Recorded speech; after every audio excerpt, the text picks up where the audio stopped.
अस्सलाम वालेकुम जी, की हाल चाल है सारे भाई? ठीक हो, राजी हो? मैं तुहाडा अपना वीर नईम नाथ।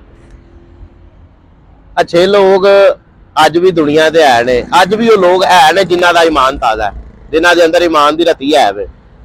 बर नफ्सो नफसी दा आलम है। हर बंदे नूं पैसे दी हवस है, हर बंदे नूं लैन देन मामलात हर बंदे दे ने। हलाल ते हराम दी तमीज़ भुल गई है। अज दे दौर दे विच भी इंज दे लोग है ने कि जिन्हां नूं पता है कि यह जायज़ है नजायज़ है और उस चीज़ की तमीज़ रखते हैं। बड़ी एक बेहतरीन जी वीडियो है अज दी, अज बड़ा बेहतरीन जा पैगाम है। मैनू ना कुछ दिन पहला मेरे को एक बजुर्ग आए, उन्होंने बच्चा है कि वेला ही होंदा, मैनू आंदे ने बेटा इनू अपने को नौकरी नौकरी ते रख लै। मैं कहा मैं रख लेना वा। आंदे ने इनू ना मैं एक पंप की नौकरी ते पंप ते सेलमैन काम नहीं करते, पेट्रोल पंपां दे वो सेलमैन ही आंदा उत्थे करदा ते मैं वो तो क्यों चढ़ाया जे? उन्हें कहा यार बिल नहीं मन्निया मेरा। मैं की वजह है? उन्हें वजह यह कि मुंडे की 17,000 रुपया तनख्वाह लग पई पेट्रोल पंप ते।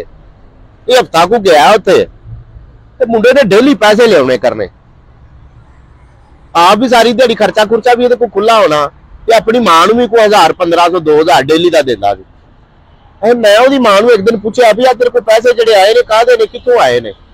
उन्हें कहा तुहानूं नहीं पता? नहीं। उन्हें कहा बच्चा मेरा तुहाडा लिआउंदा डेली 1000 कदी देंदा, कदी 2000 दे दिंदा, कदी 1500 रुपया दे दिंदा, वो डेली उतो लैके आउंदा।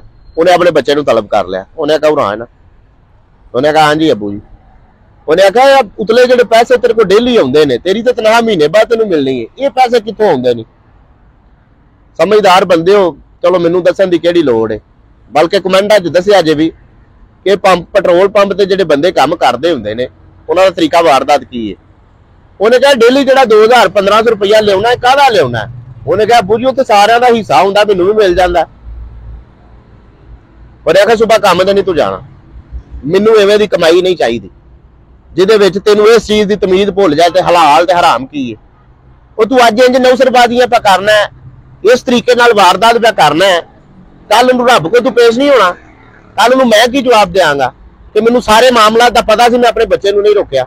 उन्हें कहा मैनू तेरी इंज की कमाई मेरा पुत्र नहीं चाहिए। ते अल्लाह की जात ने निमल बदल आंदे ने कि मेरे बेटे नूं उस तो चंगी नौकरी दी। सो गल सुनाने का मकसद ये कि अपने बच्चों नूं उन्हां दी तरबियत इस अंदाज ना करनी चाहिए कि उन्होंने हलाल ते हराम की तमीज़ होए, उन्होंने पता होए कि यह जायज़ या नजायज़ है। उन्होंने तवक्कल इस गल ते मजबूत होए कि रिज़्क अल्लाह की जात ने देना है। 2 नंबरी हराम तरीके नाल चोरी चकारी नाल बाहरों कोई इन्हां दे मामलात नहीं करने कि रब भी नाराज होए। दुनिया ते भी बंदा धोखेबाज फराडिया बंदा जिहदी हराम की कमाई हुंदी है, मैं रोंदे ही वेखे ने, हसदे नहीं वेखे। 4 दिन अरूज आया फिर उत्थे ही। सो कोशिश करनी है मेरे जिन्ने भी सुनने वाले हो कि हलाल ते हराम की तमीज़ रखनी चाहिए है, ताकि पता नहीं किदन जिंदगी की शाम हो जानी है, ये अल्लाह नूं पता है।